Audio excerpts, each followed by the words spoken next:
ಈ ನಡುವೆ ಭೀಮಾ ನದಿಗೆ ಅಡ್ಡಲಾಗಿ ಕಟ್ಟಲಾಗಿದ್ದಂತಹ ಸಂಗಾಮಿ ಬ್ರಿಡ್ಜ್ ಮುಳುಗಡೆಯಾಗಿದೆ. ಕಲಬುರಗಿ ಜಿಲ್ಲೆಯಾದ್ಯಂತ ನಿರಂತರವಾದ ಮಳೆಯಾಗ್ತಿರೋದ್ರಿಂದ ಮಹಾರಾಷ್ಟ್ರದಿಂದ ಭೀಮಾ ನದಿಗೆ 3.40 ಲಕ್ಷ ಕ್ಯೂಸೆಕ್ ನೀರು ಅಪಾಯ ಮಟ್ಟ ಮೀರಿ ತುಂಬಿ ಹರಿತಾ ಇದೆ. ವೆರಿ ಡೇಂಜರ್ ಸನ್ನಿವೇಶದಲ್ಲಿದೆ ಭೀಮಾ ನದಿ. ಭೀಮಾ ನದಿಗೆ ಅಡ್ಡಲಾಗಿ ಕಟ್ಟಲಾಗಿದ್ದ ಸಂಗಾಮಿ ಬ್ರಿಡ್ಜ್ ಮುಳುಗಡೆಯಾಗಿದೆ. ಹಾಗಾಗಿ ಬೀದರ್ ಶ್ರೀರಂಗಪಟ್ಟಣ ರಾಷ್ಟ್ರೀಯ ಹೆದ್ದಾರಿ ಸಂಚಾರ ಬಂದ್ ಆಗಿದೆ. ಬೆಂಗಳೂರು ಕಡೆಯಿಂದ ಕಲಬುರಗಿಗೆ ಮಹಾರಾಷ್ಟ್ರಕ್ಕೆ ಹೋಗ್ತಕ್ಕಂಥವ್ರಿಗೆಲ್ಲ ಕಷ್ಟ. ಬೆಂಗಳೂರು ಕಲಬುರಗಿ ಮುಖಾಂತರ ಮಹಾರಾಷ್ಟ್ರಕ್ಕೆ ಹೋಗೋರಿಗೂ ಕಷ್ಟ, ಮಹಾರಾಷ್ಟ್ರಕ್ಕೆ ಬರೋರು ಕಲಬುರಗಿಗೆ ಬರೋರಿಗೂ ಕಷ್ಟ. ಹಾಗಿದೆ ಪರಿಸ್ಥಿತಿ. ನೋಡಿ ವೆಹಿಕಲ್ಗಳೆಲ್ಲ ಹೇಗೆ ಸ್ಟಾಪ್ ಮಾಡಿದ್ದಾರೆ ಅಂತ. ಆ ಹೆದ್ದಾರಿ ಇದೆಯಲ್ಲ ಶ್ರೀರಂಗಪಟ್ಟಣ ಟು ಬೀದರ್, ಅದು ಕಂಪ್ಲೀಟ್ ಬ್ಲಾಕ್ ಆಗಿದೆ.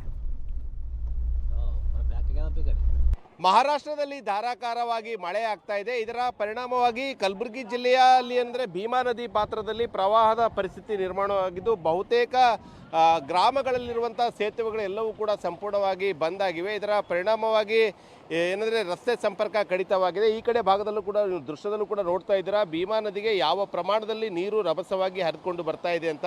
2019-20ರಲ್ಲಿ ಮಹಾರಾಷ್ಟ್ರದಲ್ಲಿ ಧಾರಾಕಾರವಾಗಿ ಮಳೆಯಾದಂಥ ಸಂದರ್ಭದಲ್ಲಿ ಈ ಪ್ರಮಾಣದ ನೀರನ್ನು ಹರಿಬಿಡಲಾಗಿತ್ತು. ಈಗಾಗಲೇ ಇವತ್ತು ಬೆಳಗ್ಗೆಯಿಂದ ಕೂಡ ಅಂದರೆ ಸುಮಾರು 3,20,000 ಕ್ಯೂಸೆಕ್ಸ್ನಷ್ಟು ನೀರು ಈಗ ಹರಿಬಿಡಲಾಗಿದೆ. ಇನ್ನು ಹರಿಬಿಟ್ಟ ಪರಿಣಾಮವಾಗಿ ಆ ಕಡೆ ಭಾಗದಲ್ಲಿ ನೋಡ್ತಾ ಇದ್ದೀರಾ, ಇದು ಒಂದು ಜೇವರ್ಗಿ ತಾಲೂಕಿನ ಕಟ್ಟಿಸಂಗವಿಯ ಒಂದು ಹಳೆ ಸೇತುವೆ ಆಗಿದೆ. ಆ ಹಳೆ ಸೇತುವೆ ಮೇಲ್ಭಾಗದವರೆಗೂ ಕೂಡ ಈಗ ನೀರು ಹರಿದು ಹೋಗ್ತಾ ಇದೆ. ಆದರೂ ಕೂಡ ಇಂತಹ ಹರಿಯುವಂತಹ ರಭಸವಾಗಿ ಹರಿಯುವಂತಹ ನದಿಯ ನೀರಿನ ಮಧ್ಯೆಯೂ ಕೂಡ ಕೆಲ ಯುವಕರು ಏನಂದರೆ ಸೆಲ್ಫಿ ಫೋಟೋಗಾಗಿ ತಮ್ಮ ಜೀವವನ್ನೇ ಪಣಕ್ಕಿಟ್ಟು ಆ ಒಂದು ಸೇತುವೆ ಮೇಲೆ ಸಂಚರಿಸ್ತಾ ಇದ್ದಾರೆ. ಅದು ಕೂಡ ವಾಹನಗಳನ್ನು ತೆಗೆದುಕೊಂಡು. ಹೀಗಾಗಿ ತಮ್ಮ ಏನಂದರೆ ಜೀವವನ್ನು ಈ ರೀತಿಯಾಗಿ ಏನಂದರೆ ಯಾವುದೇ ರೀತಿಯಾಗಿ ಒಂದು ಲೆಕ್ಕ ಮಾಡದೆ ಫೋಟೋಗಾಗಿ ಏನಂದರೆ ಈ ರೀತಿ ಬ್ರಿಡ್ಜ್ ಮೇಲೆ ಸಂಚರಿಸ್ತಾ ಇರೋದ್ರಿಂದ ಸಹಜವಾಗಿ ಇಲ್ಲಿ ಏನಂದರೆ ಇಲ್ಲಿನ ಕೆಲ ಯುವಕರು ಆ ಕಡೆ ಭಾಗದಲ್ಲೂ ಕೂಡ ನೋಡ್ತಾ ಇದ್ದೀರಾ ಏನಂತಂದರೆ ಈ ಒಂದು ಹರಿಯುವ ನದಿ ಲೆಕ್ಕಿಸದೆ ತಮ್ಮ ಒಂದು ಸೆಲ್ಫಿ ಫೋಟೋಗಾಗಿ ಯಾವ ರೀತಿಯಾಗಿ ಹುಚ್ಚಾಟವನ್ನು ಮಾಡ್ತಾ ಇದ್ದಾರೆ ಅಂತ.